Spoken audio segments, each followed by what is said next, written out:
Oh my God, I feel like I'm dying. Oh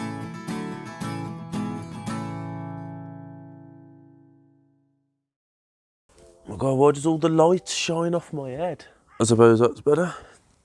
Howdy folks, so in this video I thought I'd show you a couple of little tricks maybe, or not hints, a couple of little ideas that you can use your track saw or plunge saw Today, Junior! Alternative uses for it. Now, some of these are not going to be very practical. There are quicker and probably better, or used loosely, ways of doing these, but you never know, it might get you out of the stuck. It got me out of the out of a mess once because I didn't have the router with me, and I managed to do a joint with the track saw on site. So anyway, stick around and I'll show you what we're talking about. Oh my God, this cold's killing me. Okay then guys, so obviously we all know exactly what a track saw was good for. This is mine, TS55. Nice. I had the Erbauer one before, and that is just as, well, not just as good, but it's good. We all know what it's good for. Obviously, ripping down big sheet material and cutting long bevels on sheet goods or whatever. But there are a few other little things that can be done with it. Like I said in the intro, not exactly practical, but if it gets you out of the mess, or if it's an alternative, a cleaner way of doing it, then it's a winner, isn't it? So let's have a little look.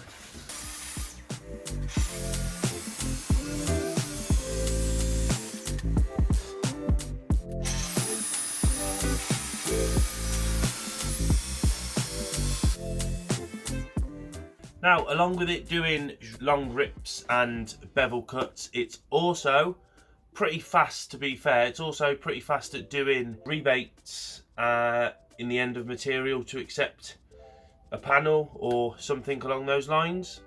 I'm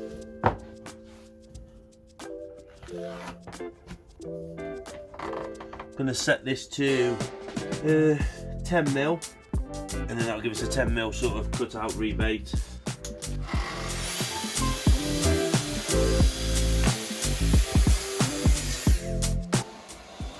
What I've done there is I've just referenced from that line, and I'll do that's my first cut, and then I'll work from the edge inwards until we reach that cut.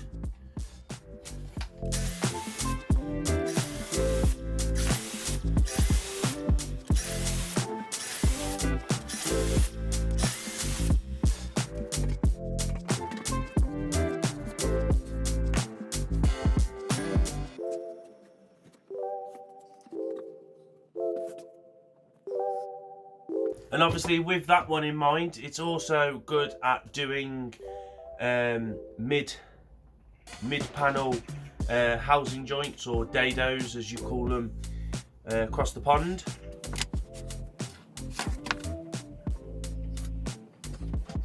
With all stuff like this, I'm referencing off the actual piece. This is obviously sample, but I'm referencing off the actual piece that I'm going to be using in the project.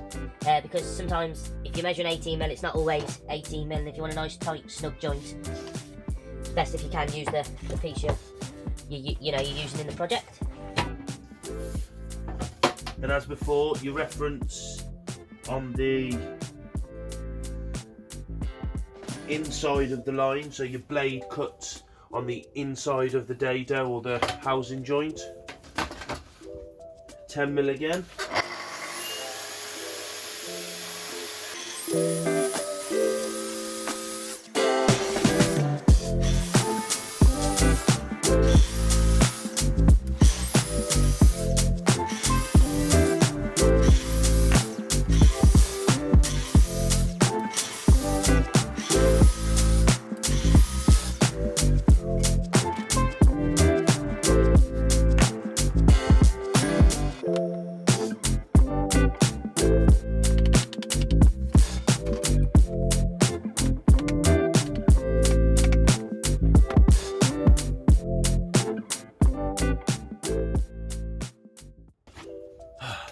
So guys, as you've seen there, that was a couple of little easy joints. It didn't, to be honest, it didn't take much longer than it would have to set up a straight edge in your router, cutter and your depth and that. Like I say, these are not a better solution to doing the joints, they're just another way of doing them if you haven't got any other tools. You know, you've got a plunge saw because it's a very, very versatile saw, so it does a lot of other joints. But one other thing that it is pretty good at, and I do use this quite a lot for the scaffold boards, but I haven't got any, so you just have to bear with what I've got, but it's the same principle.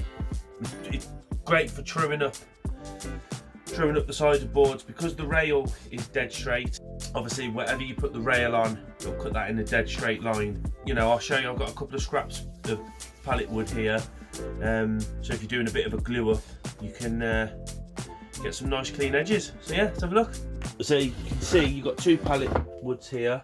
Obviously, you can still go for the rustic look, but it's still obviously a good idea to have a nice glue line along there. But obviously, they're not straight at all. You can see that. So when you glue that up, you're going to put a lot of pressure on them boards.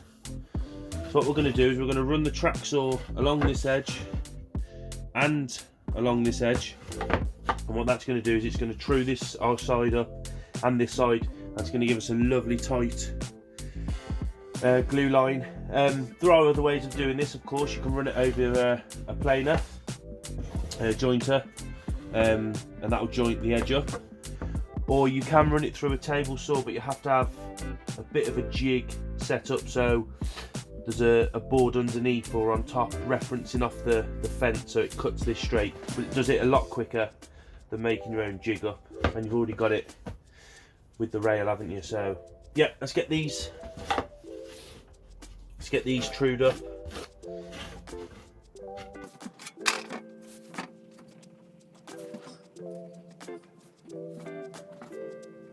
What I like to do as well, because it's a lot narrower than the actual rail, just put a piece of the same material you're using, just to steady that rail up.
Okay then folks, so hope you liked the video. As I kept saying during the video, this is not a better way of doing these joints, cuts or anything like that. It's just another way of doing them, guys. So I know I'm going to get comments, people in the comments giving it, though, you should have done it with this and it's better with this and that's stupid. It's just another way of doing it, guys. You know, it's not a ridiculous idea, and if it helps you out, then all the merrier. This joint's come out pretty sweet. I was happy with that joint, and I'd be happy with that on a nice tabletop or, you know, anything like that.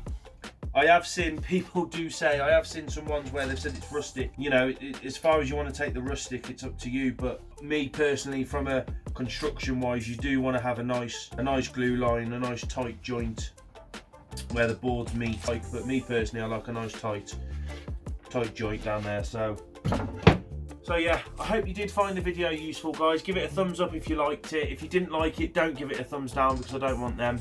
Give me a comment and let me know what you think.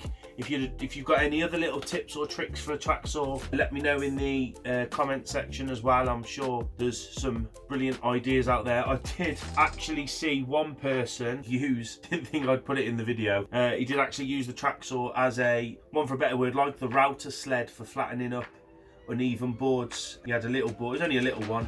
I think he was making a chopping board out of it, but it was very rough. And he had his 2 bearers and the track on top. And then he just set the depth on the track saw and kept plunging it down, which I thought was quite ingenious, but that would take a hell of a long time at 2 miller kerf cut. So yeah, I didn't think I'd add that one. So I did, like I say, I hope you liked it. It's just another way of doing them. There is better ways out there, faster probably, whether it's cleaner, debatable, but you know, it's just another way. I hope everybody had a lovely Christmas and a lovely New Year. I hope this doesn't come out too far after the festive season. I hope everybody had a really good time, whatever or wherever you was. If you haven't already and you are new here watching this, please do consider subscribing. There's spraying videos. I've got a lot of spraying videos planned for this year, not next year, this year. When this video will come out anyway. More in-depth tips, tricks, guns, materials, all that sort of good stuff. So yeah, if you're interested in spraying, woodworking, anything like that, you know, hit that subscribe button and that will notify you. If you hit the bell icon, that will notify you whenever I put the new videos up and out there for you lot. I'll put all my social media links down the bottom. I'll give little sort of inside clips and snippets of upcoming stuff and that. So yeah, I'm nearly at 1,000 followers on that. If and when I do hit that 1,000 mark, I've got loads of mallets here, so I'll give a mallet away as a thank you to probably a couple. I've got loads, to a couple of winners or something like that. I'll do something anyway. So yeah, if you haven't already, please consider subscribing. I just want to say thank you for the whole of last year and since I've started YouTube. You've all been absolutely amazing. There's a few people on there that I know now and back and forth with conversations, so it's really nice. And hopefully I will see you all at Makers Central, which has been confirmed. I'm going to wrap this up, guys, because I want to apologise for the echoiness as well, because my lav mic has broke. So I'm assuming this is going to be pretty echoey for you lot to listen to. So wrap this up, Aaron, come on. I hope you all have a lovely weekend or whenever you're watching this. And until next time, folks, stay safe, look after yourself in the shop, and I will catch you on the next one. See you later.